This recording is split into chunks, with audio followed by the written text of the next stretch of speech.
Alhamdulillahirabbil alamin wassalatu wassalamu ala asyrofil anbiya'i wal mursalin sayyidina Muhammadin wa ala alihi washabihi ajmain amma ba'd.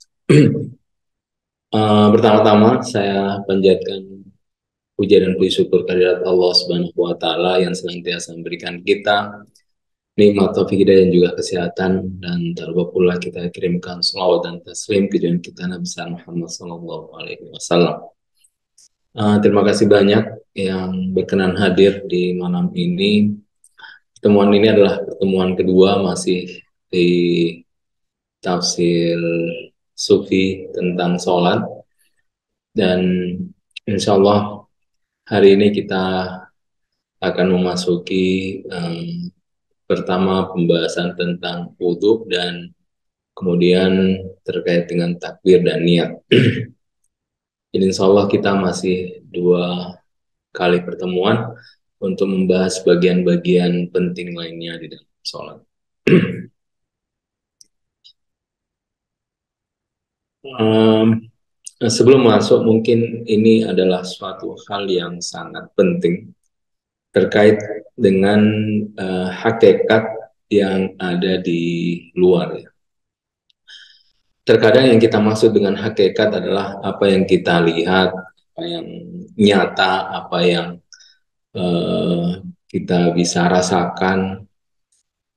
Nah, tetapi kalau kita melihat realitas lebih jauh, sebenarnya ada hal yang juga merupakan yang disebut dengan bayang-bayang hakikat. Misalnya begini, misalnya tentang syariat. Kalau kita lihat syariat, kita tidak melihat hakikatnya kan. Misalnya sholat, yang kita lihat sholat itu diawali takbir dan kemudian diakhiri dengan salam. Kemudian diantaranya ada beberapa bacaan dan seterusnya, dan kita tidak melihat hakikatnya sebagaimana adanya gitu. Maksudnya hakikat itu kalau kita lihat ya, misalnya di depan saya ada HP, ada laptop, ada meja, kursi, dan seterusnya, kita melihat yang ada sesuatu yang nyata itu yang kita lihat.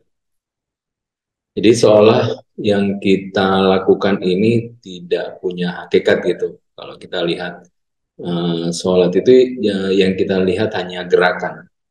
Tetapi dari awal sampai akhir itu sebenarnya memiliki hakikat. Makanya disebut dengan hakikat yang bersifat tasyri'i.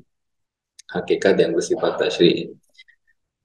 Nah, di luar ini sebenarnya dia tidak bisa disebut dengan hakikat juga, tidak juga bisa disebut dengan tasyri'i, tetapi dia adalah suatu relasi kesepakatan sosial. Seperti yang kita lihat misalnya di luar ada lampu merah yang kita pasang, kemudian setiap orang wajib untuk mengikuti aturan-aturan itu, dan itu adalah hasil dari kesepakatan sosial dan atau kesepakatan masyarakat, dan itu juga bisa dianggap sebagai entah itu di bawah bayang-bayang hakikat atau dia hanya sesuatu yang artifisial yang murni dikonstruk oleh pikiran kita. Nah, kita tidak akan membahas itu lebih jauh. Kita hanya ingin di sini menjelaskan bahwa syariat itu sebenarnya sesuatu yang bersifat hakikat. Jadi, kalau berlandaskan ini, sebenarnya kita tidak bisa menyepelekan tentang dimensi syariat, ya, karena dia adalah sesuatu yang memiliki hakikat. Tapi kalau kita menyamakan syariat itu seperti dengan kesepakatan sosial, ya mungkin itu orang pasti akan menyepelekan, mendomorduakan tentang dimensi syariat. Nah, tapi kita harus pahami, makanya di sini adalah dimensi tasyri' itu maksudnya Tuhan yang menetapkan itu sebagai sesuatu, berarti pasti dia memiliki dasar hakikat, bukan seperti kesepakatan sosial. Jadi ini mungkin perlu kita bedakan yang mana sebagai sesuatu yang bersifat hakikat, mana sesuatu yang artifisial, yang murni kreasi dari kesepakatan kita semua. Oke, selanjutnya. Nah, pembahasan selanjutnya ini pembahasan yang telah kita bahas sebelumnya, bahwa berdasarkan salah satu hadis, as-sholatu mi'rajul mu'min, sholat itu adalah mi'raj orang-orang mukmin. Jadi sholat itu adalah satu perjalanan naik ke atas. Jadi mi'raj ini adalah gambaran sebagai perjalanan naik ke atas atau naik ke langit ruhani. Makanya disimbolkan sebagai dalam hadis mi'rajul mukmin. Dia mi'raj adalah sebagai mi'rajnya orang mukmin. Nah, karena ini adalah perjalanan batin, perjalanan ke atas dianggap sebagai salah satu mi'raj, makanya di situ perlu dimensi kesucian. Baik itu dimensi kesucian yang bersifat lahir maupun apalagi kesucian yang bersifat batin. Makanya sebelum kita sholat, di situ ada dimensi wudhu.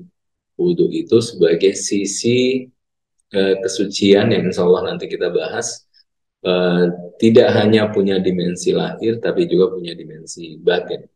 Jadi kalau kita masuk pada pendahuluan sebelumnya, bahwa setiap ibadah itu punya 3 dimensi.